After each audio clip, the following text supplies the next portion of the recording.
Good morning, brothers and sisters. This is an article entitled, "What Keeps the Majority of Christians from Acknowledging the Obvious? Time is Running Out," by Jan Markell. Author and commentator Jonathan Brentner wrote a provocative article entitled, "How Can You Not See It?" He was asking the question, how can you not see the fulfilling of Bible prophecy wherever you look? Is it biblical illiteracy, indifference, or busyness that keeps the majority from acknowledging the obvious? Time is running out. Predicted events are exploding. Things are in decline. Even nature is screaming that Jesus is coming soon. All of creation must be set free, not just humans. Most reading this magazine have seen things in their lifetime that are, quite frankly, astounding.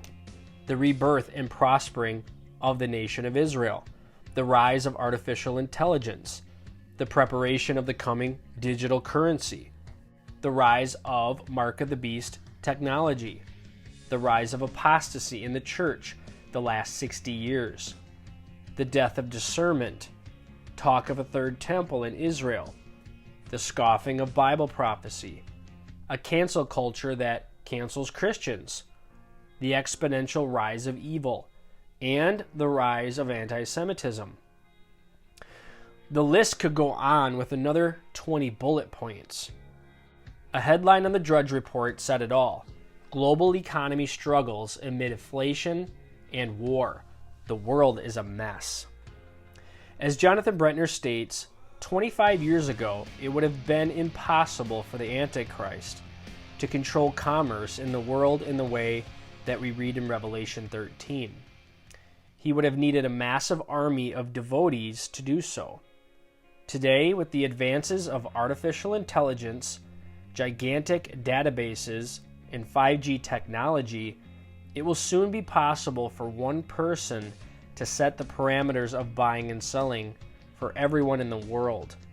By the midpoint of the tribulation, he will be able to control buying and selling worldwide with the flip of a switch. I personally believe that the root of today's blindness to these facts is the silence of the church.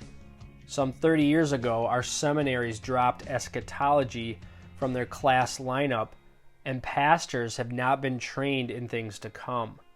What a tragedy. At such a time as this, the shepherds are not equipped. Many pastors state that they don't wish to take a controversial stand when it comes to last days eschatology. Is it pre-tribulation, mid, or post? Is it amillennial, premillennial, or postmillennial? And will the addition of these topics really grow a church or just divide it? It might be better to set such topics aside and deal with day-to-day needs of a congregation and its hurting people. But they have robbed them of the blessed hope. Titus 2:13. How can pastors not see the signs of the times and as a result provide those in their charge with the hope they desperately need in these perilous times? As Jonathan Brentner summarizes in his article, we are living on borrowed time. God is sovereign, but from our perspective, we see his patience with a nation and a world gone mad. He's holding back the full explosion of evil and destruction that will happen at the beginning of the day of the Lord.